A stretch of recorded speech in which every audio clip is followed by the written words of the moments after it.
Hi friends, இனிமேல் கடையில் வாங்காமல் முடிஞ்ச அளவு வீட்டிலே வந்துட்டு செய்யலாம். இது வந்து பார்த்திங்கன்னா செய்யறதுக்கு அதிகமான பொருட்களும் தேவையில்லை. நம்ம வீட்டில் இருக்கக்கூடிய பொருட்களை வச்சு ஈஸியாக நீங்கள் வந்துட்டு செஞ்சு கொடுத்துடலாம். குழந்தைங்களும் விரும்பி சாப்பிடுவாங்க. வாங்க இப்போ வீடியோக்குள்ளே போகலாம்.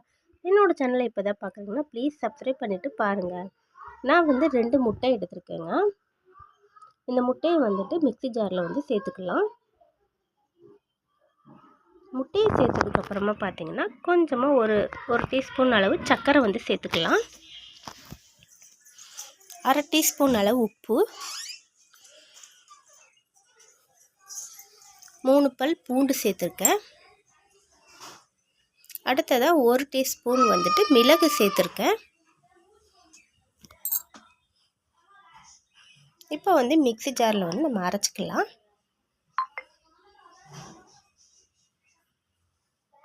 பாருங்கள், நான் அரைச்சிட்டேன். தண்ணியாக இருக்குது.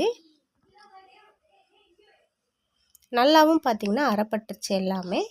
இப்போ வந்துட்டு இதில் நான் எண்ணெய் சேர்த்துக்க போகிறேன். நீங்கள் வந்துட்டு வாசனை இல்லாத எந்த எண்ணெய் வேணாலும் சேர்த்துக்கலாம், இல்லாட்டி வந்து வாசனை வருங்க. இப்போ வந்துட்டு கொஞ்சமாக வந்து சேர்த்துட்டு நான் அரைச்சி எடுத்துக்கிறேன்.